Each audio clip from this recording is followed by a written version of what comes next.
All right, let's talk about the Panthers draft, who had a unique draft. So they still ended up with 7 picks, despite the fact that they obviously did not have the first overall selection, and they had a slight trade up, getting pick 32. But still ended up with 7 picks, which is actually one less than the average team gets, because of comp picks. The average team has 8, but still, they were able to have a decent amount of picks, which we don't see every year. And really, I mean, we saw a clear effort to try and help out Bryce Young. I thought it was interesting. This is a team that very much, I think, was a lot of very talked about team, despite the fact that I think that they didn't have a pick in the first round. I don't know if I've ever seen a team without a pick in the first round. At least start heading into the draft, they didn't have a pick in the first round.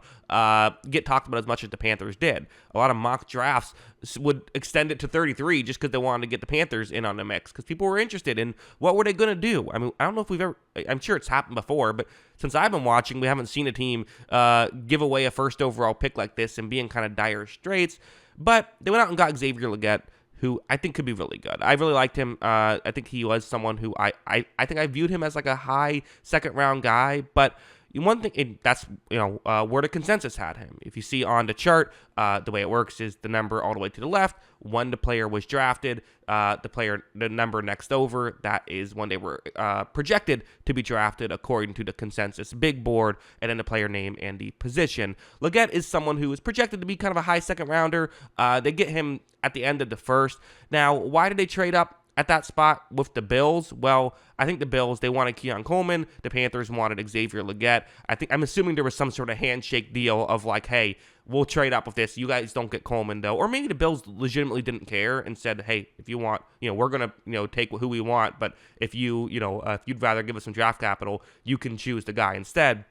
Maybe that was it. I don't know. But also, at 32, you're getting a fifth-year option, so that there is added value in the 32nd pick as opposed to the 33rd pick. Now, fifth-year option is not what it used to be, but it is still a valuable piece that can help you out. So, yeah, I think there's some, there's real logic in that. We had a couple of questionable ones. When I first made my video, I defended the Jonathan Brooks move, and I still think I will. I'm still not sure if it's my favorite move. It's not what I would have done, probably, but I think there is some logic behind trying to get the running back position down, because let's just be honest, they need to help out Bryce Young. And weapons can come in multiple different areas. And if, yes, wide receiver is the main area, but obviously, running back can still help out a quarterback. And there were times when they really needed that. So, again, it's the kind of thing where, like, I would have rather them double down on a receiver or something like that. I would have rather, I think, gotten a bigger position that, just that has more impact. But at the same time, the goal is to help out Bryce Young. Brooks is someone who could help out Bryce Young. I've always said, I have these rules about what I would do if I was an NFL GM, but also I would throw every rule out the window if I was trying to develop a young quarterback and solely focus on trying to develop that young quarterback first. Bryce Young they're going to give him another year. They're putting him in as good of a position to succeed as possible. Fair enough. Trayvon Wallace is a unique pick. To be honest, this was a weird pick to me. I didn't fully understand, because for one thing, it's not like they're, again, like I said, if you're going all out to help out Bryce Young, this isn't really doing that too much. So, who is he? He's a great athlete out of Kentucky, linebacker, who you see was projected to go 112th, excuse me. He goes at 72nd, and he's a boom or bust player. Like, the athleticism is certainly off the charts, and that's why he was drafted. They're hoping they can get a potential star linebacker, and honestly, that is possible. I just feel like for every 5 of these guys that are drafted, one is a star and 4 end up not being good. So, like, are you willing to take a swing for the fences here? But again, I'm kind of talking myself into it a little bit for Carolina, because the logic is, well, we're a rebuilding team right now, so let's maybe try to take some swings for the fences, try to develop maybe a core of players. If Wallace hits, he could be a star, like I said. Let's just go out and do something like that. Okay, fair enough, but this is still a massive reach for me personally, for a guy who really we've yet to see play football well. So that's kind of my concern.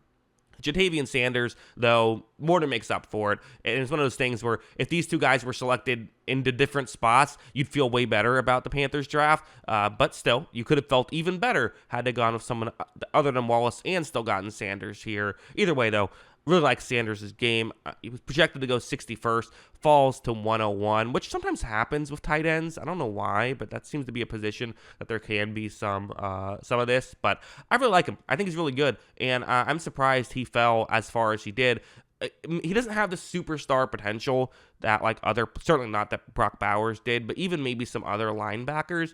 But I just feel like he does so many things well. He'll be a quality player, and again, for the Panthers, it's one of those things where you're like, hey, we just need help for Bryce Young. Like, let's just go out and do that. Get a guy who can be good for Bryce Young. Like, that makes sense to me. So I'm a fan of that. Then you have Chow Smith-Wade, who is another interesting player here. So if you look at his kind of year by year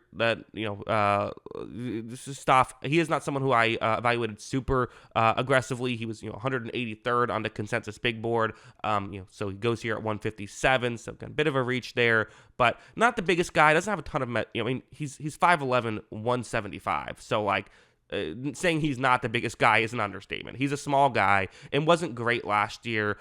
The one year that he had significant playing time, though, was 2022, and he was really good that year. So I do think there is some intrigue, and I do think that maybe he's just a slot guy, probably a slot guy with the size. That's probably what you do.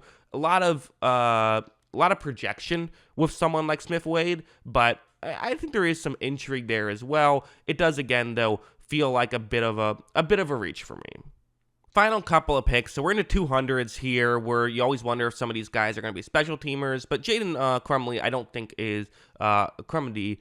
Maybe is how you say his name. Man, a lot of names I gotta try to pronounce draft weekend. It is what it is.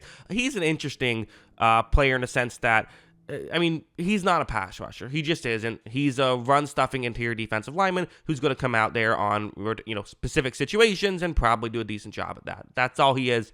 It's what you're drafting him for, which, again, there's always the debate as do you go after someone like a Smith-Wade who maybe has a lot of more of a bust factor, but also a lot more of a starter factor, or do you get a guy like, Crumedy, who is just going to be probably a solid, interior defensive lineman who can make some, make some impact in the run defense game and not do a lot else? Well, here they decide to go with someone who can make an impact. Finally, Michael Barrett, the linebacker out of Michigan, who actually played pretty well for Michigan last year. If you look at his numbers and things like that, was 24. He's 24 now. So, and I think he might have turned 24 when he was playing. If not, he was older, 23. Which the reason why that matters is it gives you more time in a system. The more time you have in a system, the chances are the better you're going to be. When he was 21, he probably didn't put as good of stuff on tape, right? And in fact, he didn't. The last year was kind of the 1 year, and it's kind of one of those things where I feel people don't feel like he has the the size and athleticism really to be a safety or a linebacker. So is more likely going to be a special teams guy, which is probably what they drafted him for at 240. Hey, special teams guys matter. I don't know if you want to spend pick 240 but yeah, you can. Why not? Why not draft a special teams guy at that point? So yeah. That is my thought on the Panthers. Interesting draft here, and what they had certain needs, addressed those needs. I think they maybe could have gotten more, but they still had a couple of really good picks. The Leggett pick and the Sanders pick, I think, were really strong. So even if I didn't love every pick, I think they nailed a couple that were really important to nail, I think. So we'll see how it works out. But yeah, those are my thoughts on the Panthers draft. What are yours? Let me know in the comments below. Always love hearing from y'all. Of course, as always, thanks for watching.